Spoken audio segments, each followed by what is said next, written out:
하나님, 우리로 하여금 주님 다시 오실 날을 소망하며 살게 하여 주신 것을 감사드립니다. 그날을 소망하는 우리 가운데 특별히 주의 길을 예비하는 주의 일꾼, 주의 사자, 우리 이정관 또 유미 선교사님을 우리에게 보내주신 것을 감사드리옵나이다. 오늘 귀한 두 분을 통해서 칠레 땅에서 우리 하나님 행하시는 일들을 우리가 함께 보고 듣게 될 것입니다. 이 시간에 세우시는 주의 종들, 주의 사자들을 붙들어 주시고 귀한 분들을 통하여 하나님 말씀하여 주시옵소서. 우리 모두에게 큰 은혜와 도전의 시간이 되게 하시고 또 선교사님들께는 위로와 격려의 시간이 되기를 간절히 원합니다. 오늘도 이 시간 함께 하심을 믿고 감사드리며 예수님의 이름으로 기도하옵나이다. 아멘. 이 시간에 칠레 선교사님들을 통해서 우리에게 주실 하나님의 말씀은 마태복음 28장 19, 20절 말씀입니다. 마태복음 28장 19절과 20절 말씀입니다. 본문이 길지 아니하니까 우리 다 같이 한 목소리로 받들어 읽겠습니다. 시작. 그러므로 너희는 가서 모든 민족을 제자로 삼아 아버지와 아들과 성령의 이름으로 세례를 베풀고 내가 너희에게 분부한 모든 것을 가르쳐 지키게 하라. 볼지어다 내가 세상 끝날까지 너희와 항상 함께 있으리라 하시니라. 아멘. 오늘 말씀을 전해주실 분은 소개해드린 대로 우리나라에서 우리 교회가 섬기는 선교사님들 중에는 제일 멀리서 오셨어요. 32시간 걸렸다고 합니다.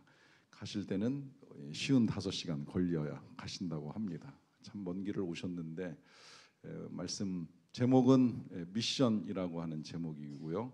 말씀 듣기 전에 두 분 모셔서 축복하고 말씀을 듣도록 하겠습니다. 앞으로 잠깐 나와서 주시죠.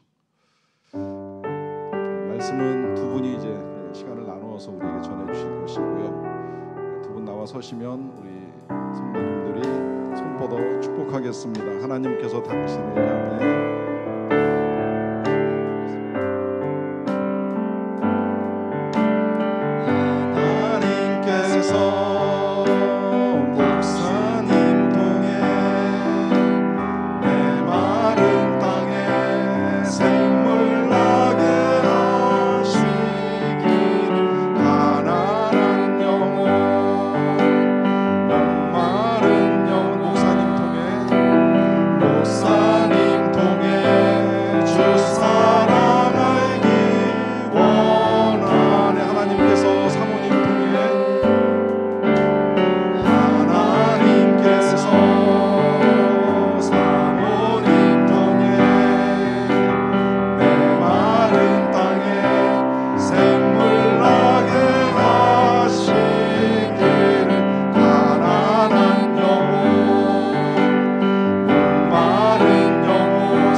할렐루야. 32시간 걸려서 칠레에서 한국에 왔습니다.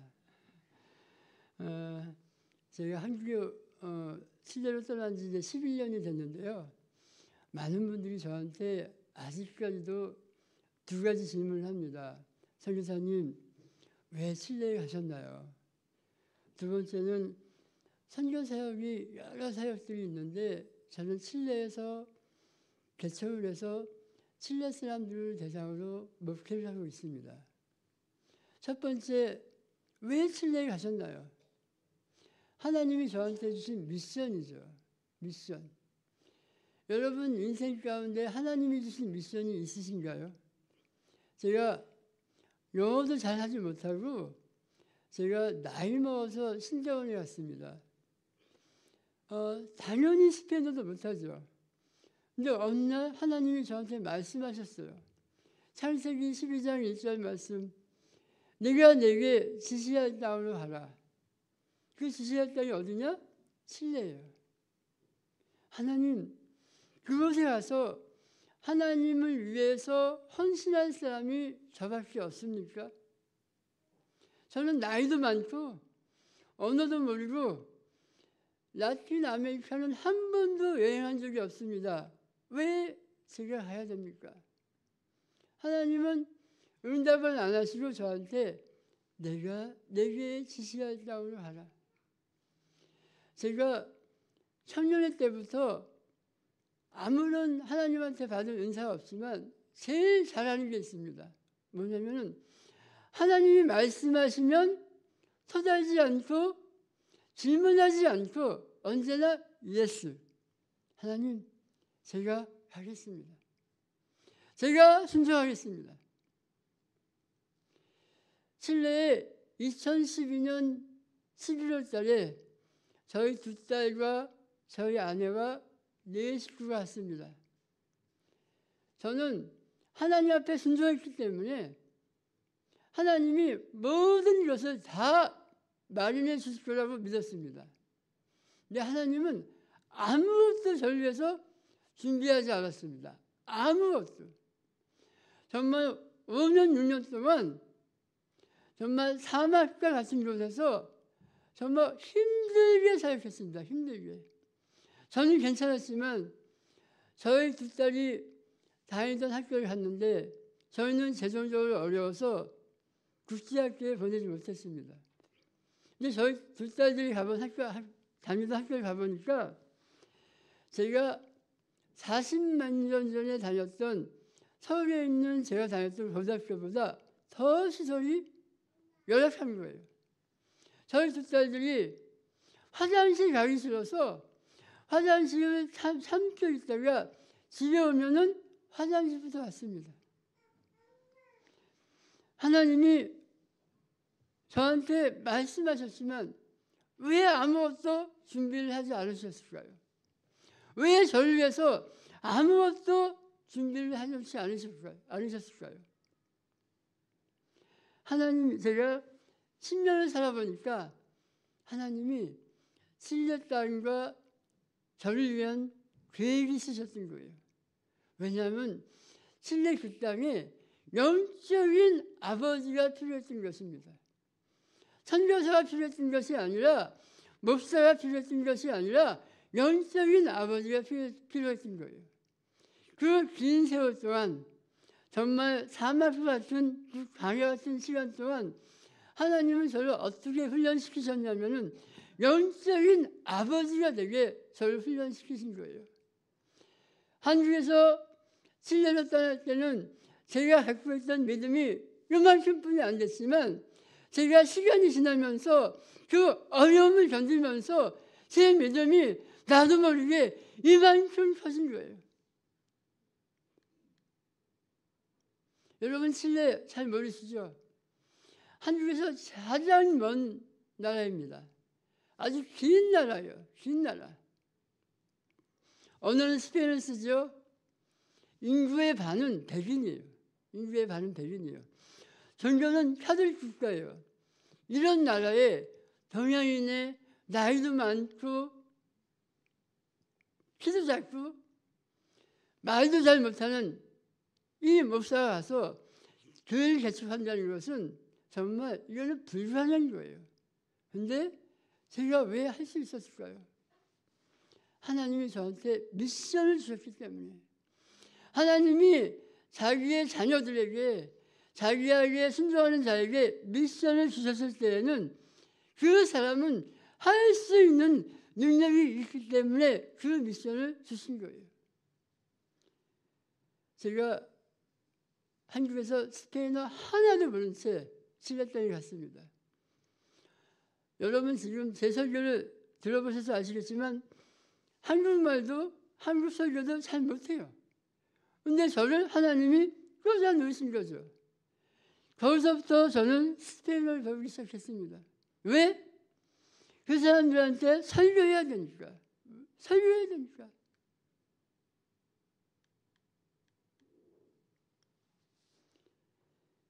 제가 실내에 2012년에 도착해서 교회를 2017년 9월에 개척을 했습니다.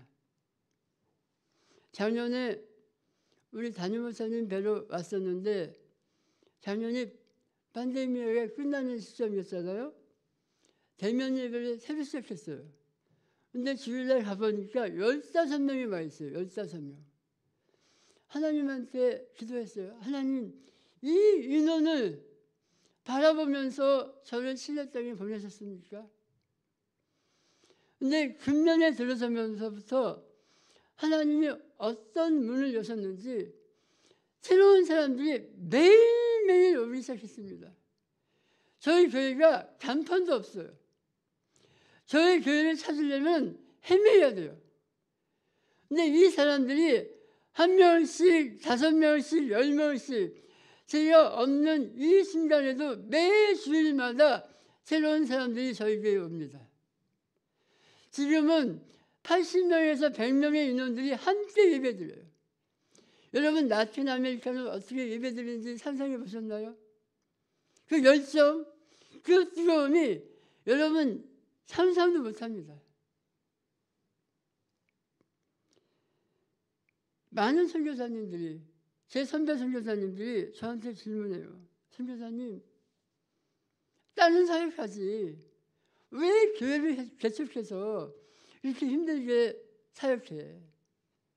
구제 사역을 하든가 신학교를 세우든가 어린이 사역을 하면 되지 왜 교회를 개척해서 어렵게 사역해? 왜냐하면요, 제가 실내 살면서 느꼈어요. 하나님의 말씀이 들어가지 않으면 인생이 변하지 않아요. 하나님의 말씀이 들어가지 않으면 환경이 절대 변하지 않아요. 여러분 교회 매주일 왜 오십니까? 여러분 주일마다 목사님 설교 왜 들으십니까? 제가 매 주일마다 우리 교인들한테 얘기합니다. 제가 스페인어로 잠깐 해볼게요. ¿Por qué viene a la iglesia? ¿Por qué cambiará tu vida? 왜 교회에 옵니까? 여러분의 인생이 변하기 때문입니다. 왜 목사님의 설교를 매 주일마다 들어야 합니까? ¿Por qué escuchar la predicación de pastor? 왜냐하면 하나님이 우리에게 많은 방법을 말씀하세요. 그 중에 하나가 목사님의 말씀을 통해서 하나님이 우리한테 말씀하실 때가 있어요. 제가 교인들한테 얘기합니다. 여러분들 이 말씀, 이 설교 들어야 됩니다. 왜? 여러분의 인생이 변하기 때문에, 여러분의 환경이 변하기 때문에. 금년 들어서 베네수엘라 사람들이 정말 쏟아져서 저희 교회에 옵니다. 쏟아져서. 여러분들 베네수엘라 상황 다 아시죠? 나라가 파산해서 많은 사람들이 주변의 나라, 스페인, 미국으로 다 흩어져 쏟았습니다. 그 중에 많은 사람들이 칠레로 와요. 그리고 그 사람들 중에 일부분이 저희 교회로 찾아옵니다. 그들은 먹을 것을 찾으러서 저희 교회에 오는 것이 아닙니다. 하나님의 말씀을 들으려고.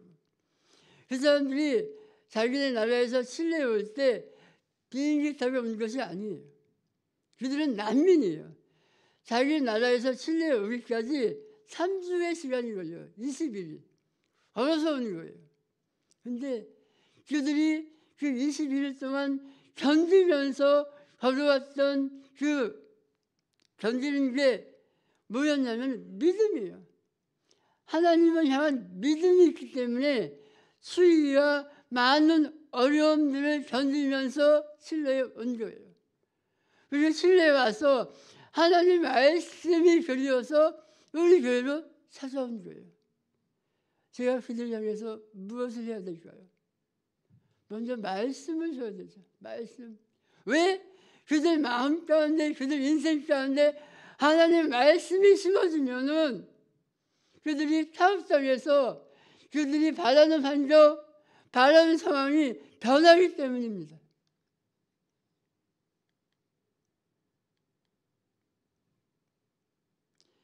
저희 교회도 주일날 11시에 예배드립니다. 11시에. 찬양할 때 이분들 마음에 간절함이 있어요. 하나님 도와주십시오. 하나님 도와주십시오. 제가 손을 들고 기도하고 찬양할 때 성령께서 임하셔서 우리 인생, 우리 가족 변하게 하여 주옵소서. 이런 부르짖음이 그들의 마음 가운데 있는 거예요.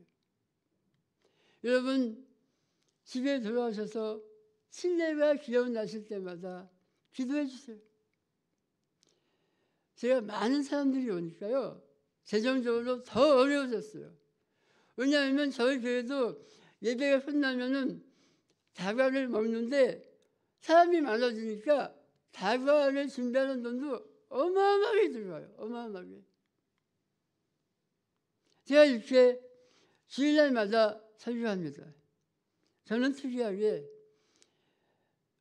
한국인 선교사가 해외에 가면은 현지인 목사나 현지인 사역자를 세워서 사역을 합니다.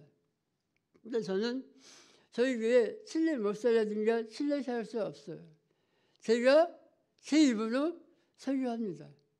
왜냐하면은 우리나라와 문화가 틀려요. 내가 직접 말씀을 해야지, 말씀을 선포해야지 그들이 저를 영적인 아버지로 생각해요. 영적인 아버지로. 저희 교회가 어린아이들이 굉장히 많아요. 많이 올 때는 한 30명의 아이들이 옵니다. 정신이 하나도 없어요. 정신이. 이제 설교가 끝나고 난 다음에 저희 아내가 이제 기도 제목을 말씀드릴 텐데 저희 교회가 갖고 있는 의자가 80개입니다. 이제 80개의 의자가 모자라서 늦게 오는 사람들은 의자에 앉지 못해요. 의자에 앉지 못해요. 다음 예배 초선을 위해서 기도하고 있는데 여러분 기도해 주시기 바랍니다.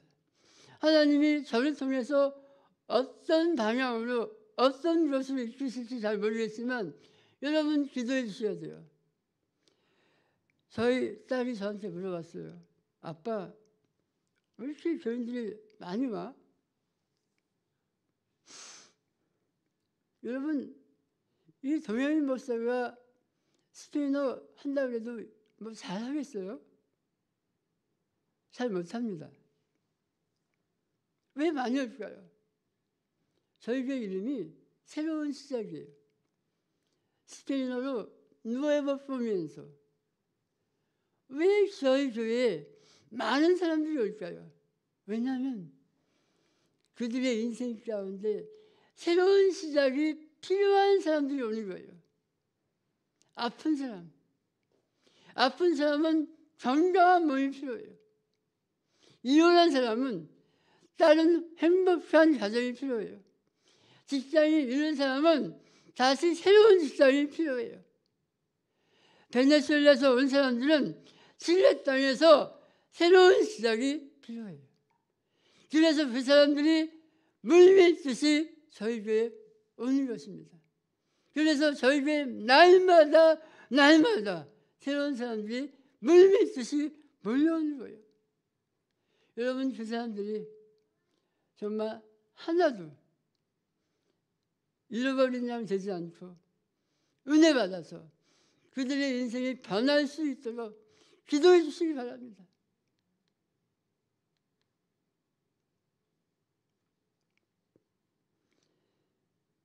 인원도 얼마 없어서 제가 많은 것을 혼자 다 했습니다.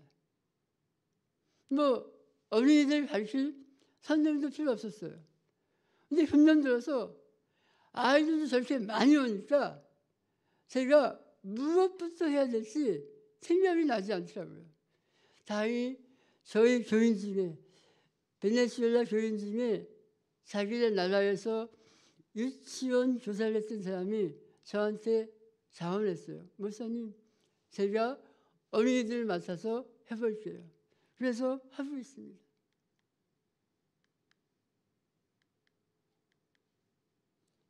저희 나라 어린이들과 굉장히 많이 틀리죠? 너무 이쁘죠? 여러분 기회 되시면은 실내 오시기 바랍니다. 이제 동남아시아, 유럽, 미국 경험이 가시고 남미로 오세요. 남미로. 남미에 하나님을 위해서 사역할 것이 너무 많습니다. 너무 많습니다. 단 위험하죠. 밤에 다니면 굉장히 위험합니다. 예. 예, 제가 실내 살면서 할리우드 영화에 봤던 그 영화의 장면들이 이게 가상이 아니고 현실이라는 것을 제가 실내 살면서 다 깨달았어요. 다. 아주 위험하죠. 그렇지만 하나님은 한국뿐만 아니라 실내도 계세요. 위험함에도 불구하고 하나님 말씀을 전해야 되는 것이 우리의 미션이에요. 우리의 사명입니다. 저희가 퍼즐에 따라서 청년 하나가 저한테 어느 날 이런 말을 했어요. 목사님, 왜 아이들을 그룹에 있는데 청소년 그룹이 없나요? 저는 그 청년의 말을 들으면서 이게 하나님이 저한테 주시는 사인이구나. 교회는 작지만 청년들을 위한 그룹을 만들어야 되겠구나. 그래서 그 다음 주부터 청년부 그룹을 만들었습니다. 그래서 이제 7, 8명이 나와요. 7, 8명. 예.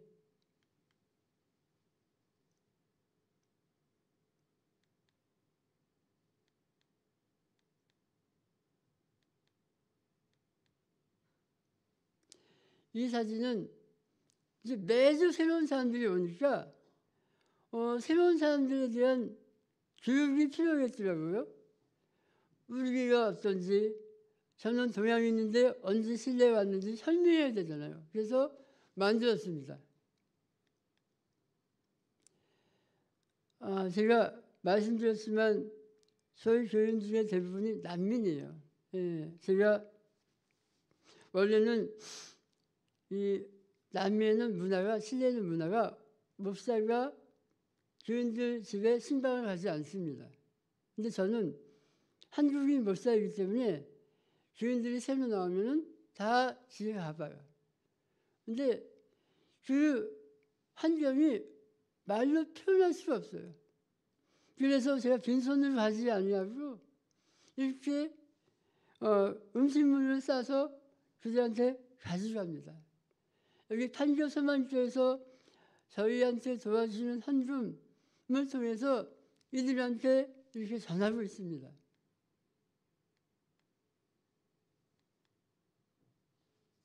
매주 이렇게 설교해요. 예.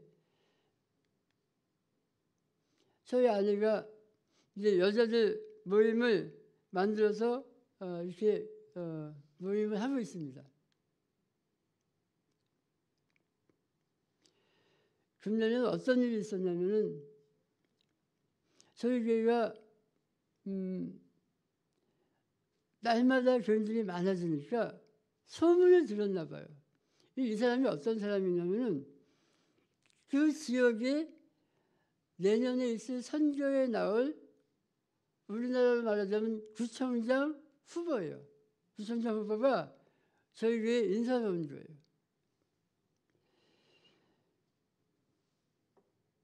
사랑하는 여러분, 여러분한테 다시 한번 반문합니다. 여러분한테 하나님이 주신 미션이 있으신가요? 어떤 분들은 아직까지 하나님이 우리로부터 받은 미션이 없으신 분도 있고, 어떤 분들은 젊었을 때 받은 미션이 있는데 아직도 순종하지 아니하고 잠잠고 계신 분도 있으실 거예요. 하나님은 어떤 사람을 제일 좋아하시냐면 순종하는 사람이에요. 순종하는 사람. 저희 교인들한테 늘 얘기합니다. 여러분 인생 가운데 왜 기적이 일어나지 않나요? 여러분의 상황이 왜 변하지 않나요? 왜냐하면 하나님 앞에 순종하지 않았기 때문에. 하나님 앞에 순종하는 순간 여러분의 인생은 변하게 되고 여러분 인생 가운데 기적이 일어나기 시작합니다. 여러분, 동양인 목사가 이 칠레 땅에 가서 교회를 내서 날마다 새로운 사람들이 오는 것은 기적이에요. 왜 이런 일이 벌어졌을까요? 첫 번째는 제가 하나님이 저한테 주신 미션 앞에 제가 순종했기 때문에. 제가 순종함으로 말미암아서 저에게는 아무 능력도 없지만 하나님이 저한테 능력을 주신 거예요. 제가 언어도 하나도 못했지만 하나님은 저를 통해서 그들한테 말씀을 심어줘야 하기 때문에 저한테 언어를 할 수 있는 능력을 주신 거예요. 기적을 받았습니까? 아니면 많은 능력을 받았습니까? 무엇을 먼저 해야 될까요? 순종을 먼저 해야죠. 순종. 오늘 여러분 다시 한번 생각해 보세요. 여러분의 미션은 무엇입니까? 하나님이 여러분 앞에 주신 미션은 무엇입니까? 기도하겠습니다.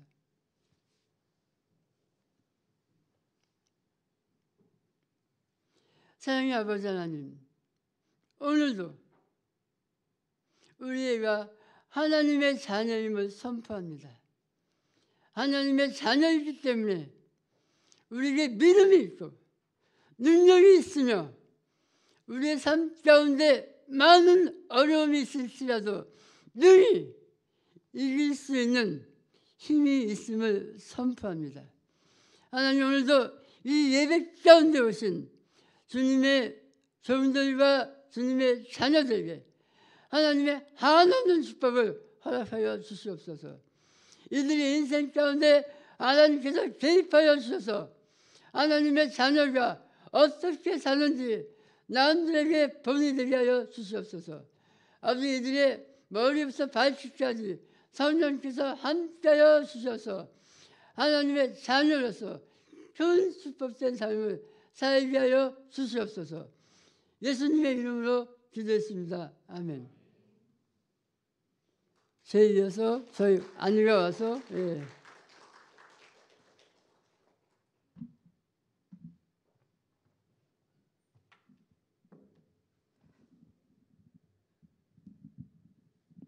안녕하세요. 저는 칠레에서 온 유미 선교사입니다. 저희 목사님의 설교를 들으면서 뭐 여러 가지 생각이 드셨겠지만 굉장히 얘기를 듣다 보면 우리 교인이 한 10,000명쯤 되는 느낌이 들지 않으셨어요? 물밀듯이 온다, 뭐 매주 온다. 근데 사실은 저희에게는 그런 마음이에요. 남들이 듣기엔 어머 사진 보니까 100명 받으시 될 것 같고, 뭐 아이들이 너무 많은데 한 20-30명 되는 것 같고, 청소년부도 한 10명 되는데 목사님 마음에는 정말 10,000명의 사람들이 온 것처럼 흥분되어지고 감사하고 감격하고 하는 일들이 제가 여기서 들으면서 너무 부끄러웠어요. 왜냐하면 남들이 밖에서 들으면 야, 저 교회 엄청 큰가, 한 20교회 사이즈쯤 되는 거 아니야? 이런 마음이 들 정도로 그렇게 느껴졌지만 저는 또 한편으로 목사님이 말하는 설교를 들으면서 그래, 우리에게는 칠레 땅 가운데는 100여 명밖에 되어지지 않는 이 작은 교회가 정말로 그렇게 큰 의미가 있고 정말로 그렇게 부흥의 시작인 것들을 여러분에게 좀 말씀드리고 싶습니다. 제가 아까 이렇게 올라와서 축복성을 부르는데 제 안에 참 마음이 감사했어요. 왜냐하면 이 시간에, 이 늦은 시간에 교회에 나와서 예배하고 기도할 수 있는 것은 굉장한 특권이에요. 남미 같은 경우에는 이 시간에 가서 예배를 드릴 수가 없어요. 그러니까 목숨을 걸고 교회를 가해요. 그러므로 이런 시간대에는 저녁 예배가 없습니다. 한인교회도 이 시간엔 예배가 없어요. 예배 드리러 갔다가 뉴스에 나오는 거죠. 도둑 맞았다, 차 뺏겼다, 이런 일들이. 그래서 예배가 없습니다. 근데 제가 또 너무 감사한 것은 뭐냐면 2층이랑 아래층을 올려다보고 있는데 아이들이 있는 거예요. 금요 철야에 저렇게 핸드폰을 하고 있기도 하나, 저 위에서 저 선교사님이 무슨 말을 하는지 알 수 없기도 하나, 이곳에 와서 부모님의 손에 이끌려서 원하든 원하지 않든 이곳에 와서 예배드리는 이 아이들이 그 믿음이 쌓이고 쌓여서 그 다음 세대를 이어갈 것을 생각하니까 제 안에 너무 큰 감사가 있는 거예요. 사실은 저와 목사님이 이렇게 담임 목사님께서 좀 함께 나누어 달라는 얘기를 하셨을 때 대부분 선교 보고를 할 때에는 저희 남편만, 이전간 선교사님만 주로 이제 사역 보고를 하는데 저에게도 좀 하라는 얘기를 해주시면서 여자 선교사님들의 삶의 이야기들을 나누는 것들이 또 성도들에게 큰 은혜가 있었다라는 얘기를 해주셔서 좀 마음의 부담을 갖고 준비를 했었어요. 근데 제가 여기 와서 이렇게 앉아서 준비한 것들 이렇게 핸드폰을 꺼내서 보는데 이렇게 다 덮게 되더라고요. 아, 내가 하려고 전하고 했던 것들을 좀 내려놓고 하나님이 나의 선교 보고보다는 목사님이 다 하셨으니까 저는 개인적으로 기도 제목을 좀 나누고 사실은 이 교회를 향한 하나님이 주시는 마음이 제 안에 있어요. 그래서 아, 하나님 제가 이것을 전해도 되나요? 그러는데 아, 해야 되겠다라는 마음을 주시는 게 오늘 이제 저희가 모임 전에 또 권사님께서 식사 대접을 해주셔서 하나님의 음성 들었던 기억들을 나누는 시간이 있었어요. 섬겨주셨던 권사님께서 전도형이라는 걸 가게 됐을 때 다 내려놓고 하나님 음성을 듣는데 하나님 제가 전도행 경비를 얼마나 지출해야 될까 그러는데 여기서는 5만 원 뭐 여기 다 듣는데 본인은 안 들리더래요. 그래서 머리를 딱 숙이고 듣고 근데 아무 소리도 안 돼. 저쪽에서 개가 짖더래요. 7번 하나 둘 그래서 10,000원 20,000원 7만 원 이렇게 하셨다는 거예요. 근데 그 기억이 나면서 하나님께서 저에게 주신 마음이 내가 이 교회를 향하여서 축복된 말씀을 전하기를 원하신다는 마음을 다시 주셔서 제가 좀 준비한 것들을 좀 내려놓고 사도행전 1장 8절을 좀 나누고 싶습니다. 오직 성령이 너에게 임하시면 너희가 권능을 받고 예루살렘과 온 유대와 사마리아 땅끝까지 이르러 내 증인이 되리라 하시니라. 사실은 이 말씀은 사실은 선교사님들이 선교지 파송받을 때 또는 청년들이 전도여행 갈 때 참 많이 받는 말씀이에요. 그런데 사실 이 말씀의 안에는 우리에게 하나님이 저에게 주시는 정확한 말씀은 뭐냐면 우리 모두가 증인이 되라는 말씀이세요. 근데 특별히 이 교회가 교단도 다르고 요즘에는 뭐 초교파적으로 이런저런 일들도 하지만 저희의 사역이 많은 선교사님들의 막 그런 어마어마한 사진들 큰 교회 사역들에 비하면 너무나 작고 보잘것없는데 목사님께서 기도하시면서 또 교회가 저희의 교회 이야기를 듣고 또 이런 교회 어르신들께서 선교지인 칠레를 섬기기로 결정하셨다는 얘기를 들었을 때 사실은 제가 참 감사했어요. 왜냐하면 저희 남편은 신학대학 출신이 아니에요. 일반 대학을 나와서 광고회사를 다니다가 어느 날 하나님의 부르심을 받아서 그때 아까 얘기해서 설교 시작했었던 잘하는 거 한 가지 딱 있어요. 순종하는 거. 그래서 어린아이 둘을 초등학교도 들어가지 않은 어린아이 둘을 데리고 나는 신학교를 가겠다 결정한 거예요. 근데 그때에 하나님께서 저에게 주신 말씀이 뭐냐면 우리 모두는 땅끝까지 이르러 증인이 될 것이라고 말씀하시는 거예요. 그래서 그렇다면 저는 땅끝은 아니겠지라고 생각을 하고 진짜 땅끝으로 가게 될지 몰랐어요. 그래서 저희가 신학교를 남편이 가고 그래서 하나님 여기가 좋사오니 그러면서 저는 늘 한국 땅에서 사역하기를 원했는데 정말로 어느 날 하나님께서 저희에게 땅끝 한국 땅에서 정말로 제일 먼 나라가 칠레예요. 동그란 구를 이렇게 바늘을 콕 찔러온 정반대편에 아르헨티나와 칠레입니다. 가장 먼 나라예요. 정말 땅끝까지 저희를 보내셨어요. 그래서 저는 교회에서 이렇게 주님 제가 여기 있사오니 쟤를 보내소서 이러면 저는 주님 제가 저기 있사오니 쟤를 보내서 막 이랬거든요. 근데 어느 날 제가 가는 거예요. 하나님께서 목사님이 선교지라로 가라는 기도의 응답을 받았을 때에 저는 듣지 못했어요. 목사님은 칠레라는 땅을 받았을 때 저는 듣지 않았는데 제가 했었던 것은 뭐냐면 목사님이 잘하는 것은 순종이었는데 제가 잘하는 것은 불순종이었어요. 안 하는 거, 버텨보는 거, 끝까지 개겨보는 거 이런 거 너무 잘했어요. 그런데 늘 내리는 결론은 뭐냐면 하나님은 늘 순종하는 사람 편이었던 거예요. 그래서 불순종하고 말 안 듣고 개겨보고 했더니 결국은 그 감당을 제가 다 하고 있더라고요. 하나님이 칠레 땅 가운데 가라고 하셨을 때 저에게 하나님이 분명하게 주신 말씀이 뭐냐면 안전지대를 떠나라, 이 말씀을 주셨어요. 하나님, 안전지대를 떠나라니요. 진짜 그랬을 때에 칠레를 생각하면서 정말 안전하지 않은 곳으로 가는구나 라는 마음으로 갔어요. 근데 목사님도 동일하게 위험하다고 얘기하죠. 정말 위험합니다. 그런데 제가 칠레에 살아보니 한국 땅이 더 위험해요. 미국 땅이 더 위험해요. 하나님이 계시지 않은 곳은 가장 위험한 곳이에요. 안전지대를 떠나라는 것, 안전지대는 어디냐면 하나님이 계시지 않은 그곳이 안전지대가 아닙니다. 그래서 제가 오늘 이 말씀을 보면서 오직 성령이 너희에게 임하시면, 여러분 떠날 수 있는 출발선이 뭐냐면 여러분들에게 성령이 임하셔야 돼요. 그런다면 나는 떠나지 않을 건데 선교사님 뭐 멀리 가셨으니까 내가 물질로, 기도로, 섬김으로 내가 후원하고 하면 되지 않을까? 여러분 그렇지 않습니다. 여러분이 살고 있는 가족, 여러분이 섬기는 교회, 여러분이 일하고 있는 일터가 선교제예요. 그러니까 여러분들이 일터에 출근할 때에, 주부들은 주방으로 아침에 밥하러 갈 때에 주님, 제가 저 남편을 위하여서, 우리 자녀를 위하여서, 내가 직장에서 내 일터에서 일을 할 때에 하나님 성령께서 임하셔서 권능을 받아 밥을 하는 거예요. 권능을 받아 내 일을 하는 거예요. 권능을 받아 나의 직장에서 내 일을 하는 거예요. 하나님이 그러시면 어떤 일이 벌어지느냐? 내 증인이 되게 하신다. 그러니까 우리가 뭐냐면 내가 살고 있는 그 삶의 터전에서 증인된 삶을 살으라는 거예요. 떠나는 자만 선교사가 아니에요. 이제는 모든 이들이 선교적 사명을 가지고 살아야 되는 시대가 되어졌어요. 그래서 직장에서, 일터에서, 가정에서 우리 모두는 선교사적인 사명을 가지고 살아가는 시대가 온 거예요. 제가 칠레 땅을 떠나면서도 나는 땅끝까지 가려는 상상도 못했어요. 하나님이 내가 특별해서 보낸 거 아니에요.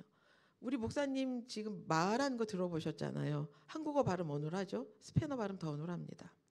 저희 교회가 기적의 교회라고 얘기하는 게 거짓말이 아니에요. 저 발음에 저 설교를 듣고 교인들이 은혜를 받아요. 기적입니다. 저 동양인의 저 작은 외모에 저희 목사님이 신장 기저질환자여서 신장이 굉장히 안 좋아서 투석 전 단계예요. 그러니까 오후가 되면 굉장히 피곤해서 예배 마치고 집에 오면 아무것도 못하고 일단 쉬어야 돼요. 아무것도 못해요. 신방 갔다 오면 일단 한번 쉬어야 돼요. 근데 하나님이 뭐가 부족해서 젊고 유능하고 능력 있고 언어가 되고 팔팔한 젊은 아이들을 두고 저희같이 언어도 부족하고 나이는 나이대로 먹고 뭔가 가진 게 없는 우리들 보내는 이유가 저희같이 아무것도 아닌 자들을 들어서 하나님이 칠레 땅 가운데 하실 일이 있다라는 거예요. 그래서 저는 목사님을 볼 때마다 그 생각을 해요. 기적이 저기 있구나. 기적이 저기 있구나. 어떻게 저 설교를 듣고 은혜를 받으며, 어떻게 저 말씀 속에서 하나님의 은혜를 구하며. 그래서 제가 저희 교인들을 보면서 우리 교인들은 목사님보다 믿음이 더 좋구나. 저 말씀을 듣고 저 설교를 듣고 하나님의 말씀하심을 듣는 것들을 보면서, 그래 결국은 말씀은 전하는 자의 목과 듣는 자의 몫이 동일하게 있다는 거예요. 혹여라도 교회 가운데에 또는 공동체 가운데에 은혜가 되지 않는 일들이 있을 수 있어요. 나눔 속에 또는 말씀의 나눔들 속에. 그런데 여러분 돌아봐야 돼요. 은혜 받을 준비가 되어 있지 않았던 건 아닐까. 이렇게 얘기하면 또 이렇게 얘기하는 분이 계세요. 목사님은 목사님 편, 선교사님은 선교사님 편, 그래서 편 들어주는 거지. 그렇지 않아요. 저도 평신도 출신이었어요. 저도 집사였다가 사모가 됐고 사모였다가 선교사가 됐어요. 그래서 저희가요, 교회에서 청년 시절에 저희 청년부 전도사님이 저를 제일 무서워했어요. 팔짱을 딱 끼고 앉아서 예화 옛날에 어디 책에서 본 것 같은데 이러고 제가 얘기하고요. 작년 이맘때 은혜 받았던 이야기를 똑같이 하고 계시네 이러면서 나아가서 뭐라고까지 얘기했냐면, 목사님, 전도사님 설교하신 대로 사셔야 되지 않나요? 제가 이렇게 말했던 오만방자한 사람이었어요. 그런데 제가 어느 날 알게 된 게 뭐냐면 전하는 자의 몫과 은혜 받는 자의 몫이 동일하게 있구나. 혹여 내 안에 시험이 들고 마음이 어렵고 마음이 상하고 교회 안에 또 상처로 인하여서 교회 안의 관계 가운데 어떤 관계 훈련들 때문에 어려움이 있다면 교회와 나를 다 동일하게 봐야 돼요. 하나님께서 나에게 하시는 말씀이 뭘까? 특이하게요. 상처받는 사람들은 주특기가 상처받아요. 그래서 교회를 옮겨 다녀요. 돌아봐야 돼요. 상처는 내가 허락해서 받는 거예요. 건강한 사람들은요, 상처를 거절할 수 있어요. 그래서 바라건대 여러분들에게 제가 말씀드린 것은 뭐냐면 사마리아 땅끝까지 이르러 내 증인이 되라 할 때에 나의 땅끝이 무엇인지 좀 봤으면 좋겠어요. 여러분을 힘들게 하는 사람 땅끝입니다. 혹여 나의 남편이 나를 힘들게, 그럼 그분이 사마리아의 땅끝이에요. 나의 아내가 나를 어렵게 해, 그러면 그분이 나의 땅끝이에요. 나의 자녀가 어쩌면 그렇게 기도한 반대로 자라날까? 나의 땅끝이에요. 여러분을 하나님께서 땅끝인 자녀와 직장과 일터와 배우자 가운데 보내신 거예요. 뭐라고요? 너로 인하여 증인이 되길 원한다. 저희 작은 딸아이가 아직 대학을 졸업하지 않았는데 하나님 은혜를 베푸셔서 굉장히 좋은 은행에 입사하게 됐어요. 최연소로 수출입은행을 입사하게 됐는데 이 아이가 나이에 비해서 일을 너무 잘하니까 동기 친구들이 이 아이를 시기 질투하는 거예요. 그러면서 이 아이를 쉽게 얘기하면 직장 내 괴롭힘의 사건이 일어난 거예요. 그런데 이 아이가 그 상황에서 일어난 일이 뭐냐면 이 말씀을 갖고 일어난 거예요. 엄마, 너 사표 내. 너 거기서 견딜 이유가 아무것도 없어. 뭐하러? 너 아직 대학도 졸업하지 않았고 대학으로 들어와서 공부 마치고 들어가도 늦지 않아. 근데 이 아이가 하는 말이 뭐냐면 엄마, 하나님이 나를 수출입은행 가운데 파송하셨다고 엄마 아빠가 얘기했잖아. 나는 그곳에 파송받은 사람이야. 그래서 내가 하지 않은 행위로 오해받고 이런 상태로 나을 수는 없어. 엄마, 나는 증인된 삶을 살아내고 나을 거야 라는 이야기를 할 때에 너무 감사했어요. 저희 딸애가 22살에 입사했어요. 지금 23살이 됐습니다. 그렇다면 우리도 생각해 볼 수 있어요. 여기 어린아이들이 있잖아요. 제가 보니까 한국 아이들이 학교 안에서 왕따 문제로 너무나도 많은 일들을 겪고 있더라고요. 여러분 아이들 학교를 보는데 학교 안 가겠다고 하고 또 중간에 막 자퇴를 하고 대안학교를 가고 이런 일들이 많은 이런 날들 이럴 때에 우리들이 자녀들을 향하여서 힘을 실어주고 기도해주고 이 아이들의 영적으로 힘을 키워서 학교를 보낼 때에 너에게 이곳이 사마리아 땅끝일 수 있어. 증인이 되기 위해서 우리 아이들을 훈련시켜서 내어보내야 돼요. 그런데 지금 우리가 훈련시킬 준비되어지지 않고 훈련도 못 시키고 나부터도 훈련되어지지 않다 보니까 아이들이 학교에 가서 영향력을 끼치기는커녕 영향을 받고 오고 주눅 들고 있고 아무것도 못하는 아이들이 교회를 다니는 아이들이 힘을 잃어버린 거예요. 그 원인이 어디 있을까? 부모가 영적인 힘이 없는 거예요. 저희 목사님이요, 저렇게 설교한 사람이 아니었어요. 조용조용 조근조근 1, 2, 3, 4 기승전결 이렇게 말했던 저 목사님이 칠레에 가서 해가 지나면서 연도수가 바뀌면서 목소리도 성대가 목소리를 저렇게 하는 성대가 아니에요. 그런데 하나님께서 부흥을 일으키기 시작하시면서 목사님의 설교를 바꾸고 영적으로 기름을 부으셔서 그 일들 감당하게 하시는 거예요. 우리의 자녀들, 내 자신, 나의 가정에서 나의 일터에서 우리가 나의 땅끝이 무엇인지 좀 봤으면 좋겠어요. 아까 목사님이 동일하게 나의 미션이 무엇인가 동일하게 보실 수 있어요. 나의 미션이 뭘까? 하나님이 이 땅에 보내신, 그래서 정말로 교회에 부르셨을 때에 내가 판교 소망교회에 나를 집사로 권사로 또는 순장으로 부르셨다면 하나님이 나에게 주신 미션이 뭘까? 하나님이 주신 나의 땅끝이 뭘까?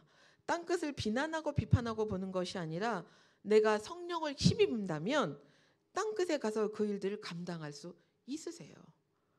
그래서 여러분들께서 정말 나의 땅끝이 무엇인지, 나의 미션이 무엇인지, 제가 한국에 오면서 그런 마음이 참 많아요. 참 외국은 참 쉽게 살아요. 외국 사람, 특히 남미 사람들은요 오늘만 살아요. 그래서 내일이 걱정이 없어요.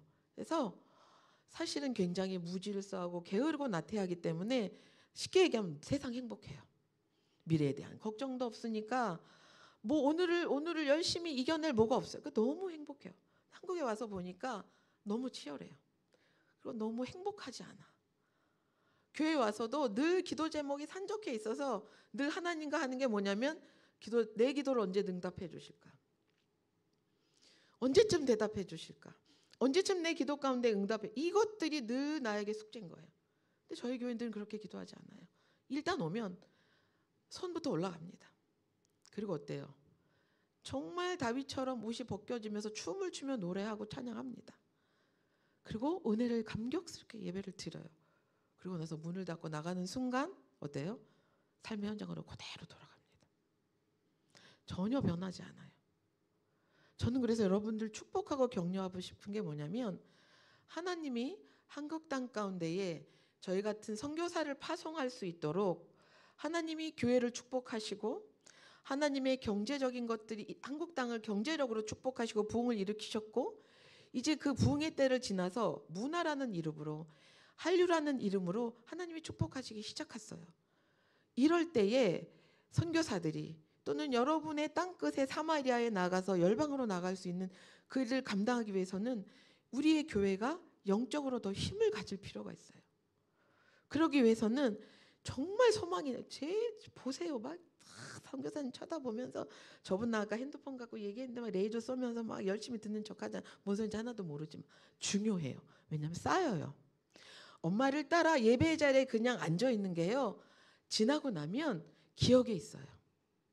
저 꼭대기에서 무슨 뜻인지도 모르는데 선교사님 와서 두 팔 벌려 축복하는 일들이요. 이 아이들에게 쌓여요. 그렇게 예배의 자리에 가서 앉아있기만 해도 그 아이들에게 축복입니다. 여러분 사실은 여기 나온 분들 이 얘기가 들을 필요가 없는 분들이세요. 어떤 분들이 들어야 되냐면 집에 계신 분들. 오늘 비 왔잖아요. 진눈깨비 오고. 그래서 저희도 사실 걱정했어요. 금요 철야에 과연 몇 분이나 오실까. 몇 분이 오시고 안 오시고에 중요한 게 아니라 도대체 이런 날씨에 어떤 마음들을 가지고 오셨을까. 하나님 앞에 어떤 간절함이 있을까. 습관을 따라 오셨어도 그 습관도 하나님이 기뻐하세요. 내가 간절한 기도지기 제목이 있었어도 하나님이 기뻐하세요. 하나님은요 있어야 될 자리에 있는 자들 기뻐하세요. 그래서 오늘 좀 이따가 이제 목사님이 기도하시고 인도하실 때에 좀 앉으셔서 하나님 제가 금요일 이 밤에 이 진눈깨비를 뜯고 이 추운 겨울 날씨에 제가 이곳에 왔습니다. 하나님 저를 마음껏 축복해 주세요. 하나님 우리 자녀를 우리 가정을 이 교회를 마음껏 축복해 주세요. 라고 마음껏 외치셔도 돼요. 하나님은 그걸 너무 기뻐하는 분이세요. 그래서 오셔서 오늘 이제 목사님이 인도하시면서 기도하실 때에 하나님 제가 나의 가정의 땅끝, 직장의 땅끝, 또 우리 자녀의 땅끝, 나의 일터의 땅끝이 무엇인지 하나님 보기 원합니다. 하나님 오늘 또 이정관 선교사님을 통해서 나에게 주신 미션을 회복하기를 원합니다. 오늘 제 마음 가운데 주신 게 뭐냐면 제가 깜짝 놀랐어요. 금요 집회 때 이렇게 아이들이 있는 일이 거의 없어요. 요즘에요. 정말로 저 아이들을 너무 마음껏 축복하고 싶어요. 돌아가셔서 하나님 우리 자녀 가운데 하나님 주신 이 땅에 보내주신 우리 아이를 향한 오리지널 디자인 소명의 부르심이 무엇인지 좀 기도해 보셨으면 좋겠어요. 제가 사실은 이 나라 저 나라 강의를 좀 다니는데요. 그 강의 중에 하나 하는 것 중에 하나가 뭐냐면 부모 교육을 제가 굉장히 많이 하는데 자녀를 향한 하나님의 부르심을 듣고 그것들을 회복하고 하는 내적 치유 사역을 할 때에 교회 안에 굉장한 은혜가 있었어요. 근데 제가 저 두 아이를 보고 저 2층에 있는 아이들을 보면서 하나님 저 아이들을 마음껏 축복해 주세요. 하나님 이 다음 세대 이 교회가 소망이 있음이 이 아이들을 통해 보여집니다. 하나님 마음껏 축복해 주세요. 라는 마음이 제 안에 일어나는 거예요. 사실은 낙심되고 소망할 수 없고 청년들이 빠져나가고 하는 이때에 아이들이 이곳에 와서 예배의 터전에 엄마와 함께 손을 잡고 앉아있다는 이 자체가 이 교회에 소망이 있는 교회예요. 부르심이 있는 교회예요. 그래서 정말로 아이들을 말씀으로 잘 양육해 주시고 정말 부탁드리고 싶어요. 왜냐하면 선교지에서는 여러분의 기도가 없으면 아무것도 못해요. 사실은 우리 교회의 부흥의 시작이 놀랍게도 소망교회가 판교 소망교회가 저희 교회를 섬겨주시기로 결정한 그 해부터 부흥이 일어났어요. 다른 선교사님들도 이런 얘기 하셨는데 그러실 수 있어요. 근데 정말 저희가 기도하던 어느 날 10년을 해도 안 되는 거예요. 전도지 10,000장을 뿌렸어요. 안 간 데 없이 다 전했어요. 칠레에서 30년 40년 살았던 한국인보다 저희 부부가 칠레 산티아고 지도를 더 잘 알아요. 저희가 3년 차 없이 살았어요. 아이들 데리고 구루마 끌고 다니면서 교회 장바다가 음식에다 나르면서 그렇게 살았어요. 그런데 놀라운 것은 뭐냐면 그때에 부흥이 일어나지 않는 거예요. 낙심하고 실망되고 좌절했죠. 그런데 하나님께서 하나님의 부흥의 때는 누구도 몰라요. 우리의 계산으로는 5년쯤 6년쯤 됐으면 저희 남편이 올해 설교하다가 설교 중간에 쓰러졌어요. 신장이 너무 약해지니까 몸이 약해지니까 당과 혈당이 동시에 떨어지면서 혈압이 떨어지면서 설교하다가 이렇게 옆으로 쓰러지는. 저는 못 봤는데 교인들이 제가 주방에서 음식 주면 뛰어온 거예요. 목사님 쓰러졌다고. 근데 하나님이 또 놀랍게 그 주간부터 교인들이 자기들이 스스로 알아서 하는 거예요. 여러분이 헌금해 주신 그 헌금이 이렇게 선교주에서 믿지 않는 영혼들을 향해서 귀하게 쓰여지고 있어요. 여러분 한국은 너무나도 안타깝게 수평이동의 교인이 너무 많아요. 근데 저희 교회는요 수평이동의 교인이 거의 없습니다. 교회 한 번도 나가보지 않은 사람들, 예수님이 누군지도 모르는 사람들 또는 캐톨릭 신자였던 사람들이 개종해서 오는 거예요. 정말로 생초자 신앙인들이 진짜 그리스도인이 되기 위해서 오는 거예요. 근데 그 일들이 놀랍게도 부흥의 시점이 판교 소망교회가 저희가 작으나마 그런데 제일 많이 해주시는 교회세요. 저희가 파송한 교회보다 더 많이 해주세요. 그 부흥의 시작이 여러분 우연이 아니에요. 여러분의 헌금 속에 하나님의 마음이 담겨서 여러분의 기도 속에 그 마음이 담겨서 저에게 부흥의 시작 가운데에 그 단촛물이 된 거예요. 그래서 제 안에 너무 오는데 감사했어요. 그래서 제가 무엇을 나눌까 하다가 제가 뭘 나누겠어요. 하나님이 저에게 이 교회를 얼마나 지극히 사랑하시는지, 특별히 이 교회의 다음 세대 가운데 하나님은 얼마나 많은 관심이 있으신지. 아까 제가 부교육자들이랑도 같이 이렇게 식사를 하는데 분위기가 너무 좋은 거예요. 저는 아영감리교회 출신인데 거의 저희는 원로 장로님이 70분이세요. 층층 시야에 시 이런 거거든. 다 하얗게 계세요. 왔는데 너무나도 활기차고 너무나도 힘이 있고 너무 즐겁고 신나는 제 안에 다음 세대에 대한 소망함들이 있는 거예요. 여러분 정말로 복된 교회 다니고 계신 거예요. 혹여라도 이런저런 생각들이 드실 수 있어요. 저도 그런 세월을 보내봤지만 그러나 분명한 것은 여러분 정말로 여러분이 섬기는 교회, 여러분이 예배드린 이곳이 하나님이 있으라는 그곳이라는 것을 분명히 믿으셔야 돼요. 저희는 칠레에서, 여러분은 판교 소망교회 가운데, 내가 섬기고 있는 교회 가운데, 가정 가운데, 일터 가운데 여러분이 땅끝이 되어져야 돼요. 그래서 그곳에서 여러분이 증인되는 삶을 살 때에 하나님이 일하기 시작하세요. 여러분 하나님이 여러분을 향해서 마음껏 축복하시길 원하신다고 말씀하셨어요. 내가 땅에 기름진 것과 하늘에 부요한 것들로 내가 이 교회 가운데 주기를 원한다. 그런데 전제가 뭐냐? 성령을 입어야 해요. 사마리아와 땅끝까지 이르러 가기 전에 성령을 힘입지 않으면 여러분 할 수 없어요. 그래서 여러분 날마다 성령을 구하셨으면 좋겠어요. 그래서 제가 순서를 좀 바꾸어서 함께 잠깐 기도하고 싶습니다. 하나님이 저의 마음 가운데 이 교회를 얼마나 축복하시는지, 이 교회를 향하여서 얼마나 많은 꿈과 그림을 그리시는지 저에게 말씀해 주셔서 제 안에 너무나도 흥분되는 마음이 있어요. 주님, 제가 뭐라고, 제가 이 말을 전해야 되나요? 그런데 하나님이 저에게, 하나님 저에게 부흥의 불길이 사라지지 않아야 돼요. 목사님이 이렇게 간절히 외치는 이유가 뭐냐면, 저희가 이렇게 애써서 부흥의 불길이 일어났을 때에 여러분이 뒤에서 힘있게 기도로 저희 교회를 힘있게 밀어주시지 않으면 순식간에 부흥의 불길은 사그라들어요. 원수는 늘 부흥을 꿈꾸지 않아요. 부흥이 소멸되길 원해요. 저희 교회가 부흥이 일어나는 그 부흥이 거꾸로 저는 이 판교 소망교회도 일어나길 원합니다. 여러분들이 소망으로 저희 가운데 보내어 주셨다면 저는 그것을 위해서 함께 기도하기를 원해요. 물론 판교 소망교회보다 턱없이 작아요. 그러나 하나님이 보시기에 부흥의 불길이 일어나기 시작했다면 하나님은 하실 수 있으세요. 그래서 이 시간에 제가 잠깐 좀 기도하고 싶습니다. 사랑의 아버지 하나님, 이 시간에 판교 소망교회를 주님의 손에 올려드리고 축복합니다. 특별히 이 교회 가운데에 하나님 다음 세대를 세우기 위한 교회라고 말씀하여 주셔서 참으로 감사를 드립니다.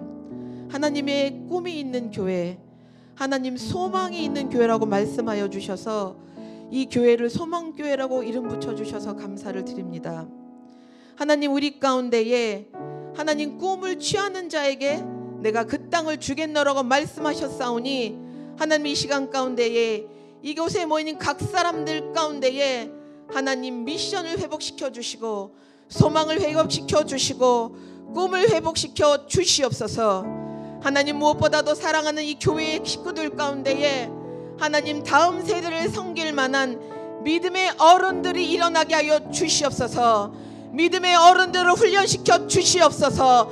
믿음의 어른들을 세워 주시옵소서. 믿음의 사람들이 분리들 일어나게 하여 주시옵소서. 믿음의 사람들을 보내어 주시옵소서. 감당할 교회가 되게 하여 주시옵소서. 은혜를 더 크게 부어 주시옵소서. 하나님, 우리 안에 소망이 있습니다. 하나님, 그 소망이 바로 이 교회의 시작이 되어질 수 있도록 하나님, 이 교회를 세워주셨을 때에 주셨던 그 생명의 약속의 말씀들이 하나님 이 시간 가운데 새롭게 일어날 수 있도록 주님 인도하여 주시옵소서.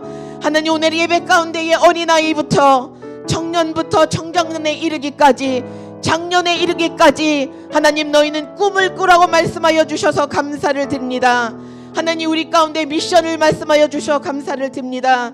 하나님, 우리가 꿈을 꾸기로 결정합니다. 하나님, 우리가 그 꿈을 성취하기로 결단하며 나아갑니다. 하나님, 우리 가운데 새로운 꿈을 심게 하여 주시옵소서. 하나님, 우리 가운데 새로운 생명의 꿈을 일어나게 하여 주시옵소서. 무엇보다도 아버지 하나님, 이 교회 가운데 세워주신 사랑하는 당신의 종들 가운데에 하나님 넉넉한 성령의 충만한 기름 부으심이 임하게 하여 주셔서 그 기름 부으심이 충만하여서 흐르어 넘쳐서 하나님 사랑하는 양들에게 하나님의 은혜와 능력과 성령의 충만함으로 하나님, 이 교회가 열방을 섬기는 일들 가운데에 우리의 삶의 터전이 열방의 끝인 그곳을 향하여서 나아갈 때에 하나님, 우리가 거룩한 능력과 힘을 가지고 생명을 가지고 그것들을 변화시키며 그것들을 새롭게 일으키는 일들 가운데에 사랑하는 지체들이, 사랑하는 집사님과 성도와 교회와 장로님과 집사님과 권사님들이 넉넉히 감당하고도 남음 있는 역사가 일어나게 하여 주시옵소서. 이 시간에 우리의 마음을 어지럽혀가는 원수를 향해서 내가 예수의 이름을 명령하느니 할 수 없다고 하는 말들은 떠나갈지어다. 수근거리게 하는 말들은 떠나갈지어다. 낙심하게 하고 좌절하게 하고 무엇보다도 의심하게 하는 영들은 떠나갈지어다. 하나님, 이 교회를 쓰시기로 결정하여 주셔서 감사를 드립니다. 이 교회의 각 사람들을 쓰시기로 결정하여 주셔서 감사를 드립니다. 오늘 말씀하신 대로 하나님, 이 교회가 소명을 가지고 가장 잘하는 것이 순종인 교회가 되게 하여 주시옵소서. 하나님께 순종하는 교회가 되게 하여 주시옵소서. 그 순종이 기적을 낳게 하시고 그 기적이 삶의 변화를 일으켜서 판교 땅을 넘어가 대한민국 땅을 넘어가 열방 가운데에 하나님의 이름을 편만하게 이르는 일들 가운데에 귀하게 쓰임받을 수 있도록 주님 인도하여 주시옵소서. 하나님, 특별히 이 시간에 재정으로 어려움을 당하는 자들을 기억하여 주시옵소서. 그들의 재정의 문을 열어주시고 막혔던 재정의 담들을 헐어 주시옵소서. 아버지 하나님, 재정에 막힌 자들이 자신의 인생의 문제를 분명하게 보게 하여 주셔서 하나님, 그 문제를 교회 안에 다루게 하시고 아버지 교회에 가지고 들어와 기도 가운데 다루게 하여 주셔서 그 재정의 문의 열림을 통하여서 하나님의 일하심들을 보게 하여 주시옵소서. 특별히 병든 자가 있습니다. 하나님, 각 사람 가운데 찾아가 주시고 아버지 하나님, 교회가 병든 자를 위하여서 서로 협력하여 손을 얹고 기도할 때에 하나님, 병든 자들이 치유되었다는 역사로 소문난 교회가 되게 하여 주시옵소서. 영으로 상한 자들이 있습니다. 하나님, 이 교회가 그것을 놓고 안수하며 서로 섬기고 기도하며 격려하는 시간들을 통하여서 영으로도 정서로도 상한 자들, 마음으로도 상한 자들 치유하는 교회라고 소문난 교회가 되게 하여 주시옵소서.